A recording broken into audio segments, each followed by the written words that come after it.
Cozy Powell didn't play drums, he assaulted them. He lived his life at 115 decibels, and he drove the exact same way. In fact, he was so loud, so undeniable, that he became known as the only drummer Led Zeppelin ever feared. As you know, I'm a fanatical racing merchant, honey. We should have started Power Racing, you know. We said we were 5 years ago. Power racing team, whatever happens to it? We must get that sorted out for the summer. Well, drive carefully. I should, absolutely no chance of me at the wheel. Sunday, April 5th, 1998. The M4 near Bristol, England. Cozy Powell is driving his Black Sabbath 9000 Turbo when something goes wrong. Moments later, he's dead at 50. And the part that makes it hurt, Cozy wasn't fading out. He wasn't washed. He just finished recording with Black Sabbath and was planning his next move. Still in demand, still living at the exact volume he played. But one night changed everything. Most drummers in the early 70s were trying to be reliable. Cozy Powell was trying to be unavoidable. In 1973, he drops Dance with the Devil, a drum-led instrumental that somehow climbs all the way to number 3 in the UK charts.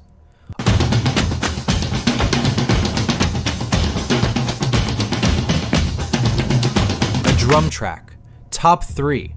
That's not keeping time, that's a statement. It's pure theater. Big drums, bigger attitude, and the kind of performance energy that says, yeah, the drummer is the main character today. If you've listened to classic hard rock, you've heard Cozy, even if you didn't know it was him. He becomes a key part of Rainbow's peak era, driving songs with a militaristic stomp that turns riffs into marching orders. What I made the drummers do was play a shuffle for 15 minutes. That's bum ba ba ba bum ba ba. And they have to keep that up steady for 15 minutes, which you have a lot of stamina. It was nothing for him. And I went, all right, you're in if you want to be, you know. He said, okay, yeah, I'll think about it. I think I want to be in. Cozy was not an easy guy. You couldn't push him around. He knew what he wanted and who he was, and he was pretty sure of himself, so he should have been, because he was a great drummer. And he'd had lots of hits on his own. Then he does what Cozy always did. He moves. Was Whitesnake a bit, was that different because it was more people involved? Well, all the bands that I've ever been involved in, I have always led because I make more noise than anybody else anyway. And they haven't got a lot of choice once I start thundering away. So, it would appear that all the bands I've played in, I've more or less dictated the way it is. So this is why all the tempos are so fast. Whitesnake wants him for the punch.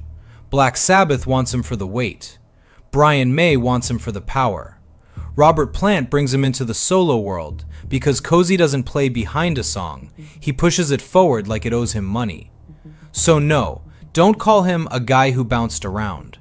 Cozy Powell was the kind of drummer bands hired when they wanted their music to feel larger than life. Find what rock drumming is in that formative period, really, you know, that sort of big, magnificent style, which sort of hits you in the guts. It is really Cozy's creation. He was very much a kind of castaway because he didn't know where he came from. He didn't have any family, very much a loner, but always up. You know, he had a lot of problems like the rest of us do. You know, he had serious problems to deal with in his life, but he was always up, always, you know. And if I got depressed, which was often, and Cozy would come round, he would always lift the spirits and go, oh, no, it's fine, we'll do this and we'll do that. And just endless enthusiasm and energy. But being in demand came with a price. Cozy didn't do employee. Gary Moore, the Irish blues rock guitarist known for Still Got the Blues, brought him in for the After the War tour in the late 80s. It didn't last. Their personalities clashed instantly. Moore had a reputation for being difficult, but Cozy had a reputation for not caring.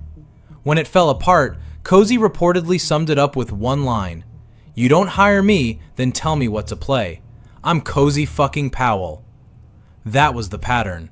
Cozy knew his worth, and if you tried to treat him like session muscle, he'd remind you exactly who you were dealing with. Even Black Sabbath, a band famous for dysfunction, couldn't handle him long term. In 1991, Cozy suffered a freak accident. His horse collapsed from a heart attack while he was riding it, crushing his leg. Sabbath used the injury as an excuse to push him out. Ronnie James Dio was coming back, and according to Cozy, he didn't want me. It didn't particularly gel the first couple of months. The chemistry wasn't quite right for whatever reason. Again, the communication problem came up again. We didn't really communicate. So when any problems did come up, it was a matter of people hiding behind doors and hearing it from other people. This is wrong. That's a problem. Well, was anybody going to tell us all about this? Are we going to talk about it as people? No, we never did. I came back to England and went down to a horse show just near where I live, and I had a horse promptly fall on top of me, breaking my pelvis, and that was me out of the band. The irony? This was the same Ronnie Dio who had begged Cozy to join his solo band years earlier, just to spite Ritchie Blackmore. Cozy turned him down then. Now, Dio was turning him down. Rock and roll is petty, and Cozy never forgot. By the 90s, Cozy's name kept floating in the Zeppelin orbit because he had two things most drummers didn't.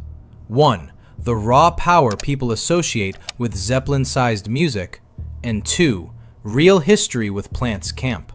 So the drumming world did what it always does. It started playing What If at full volume. What if Cozy Powell, one of the loudest, most bombastic drummers alive, ever got the call for the biggest gig in rock mythology? That's the question that haunted people, not because it was guaranteed, but because it was believable. Sunday afternoon, April 5th, 1998. Cozy is driving toward Cardiff to see his girlfriend. The M4 motorway, rain coming down. And then, something goes wrong. The car loses control, crashes. Cozy Powell dies on impact. No warning, no final show, no goodbye. The rock world floods with tributes, but underneath there's a question. What happened on that road? At the inquest, the details come out. Cozy was doing 104 miles per hour on the motorway, in the rain. He was on the phone with his girlfriend. He wasn't wearing a seatbelt. He was also slightly over the legal drink-drive limit.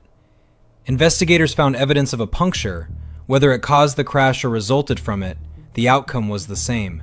Just a chain of bad decisions colliding with bad conditions at the worst possible speed. As it turned out later, Cozy was in a relationship with a married woman who was having issues with her husband.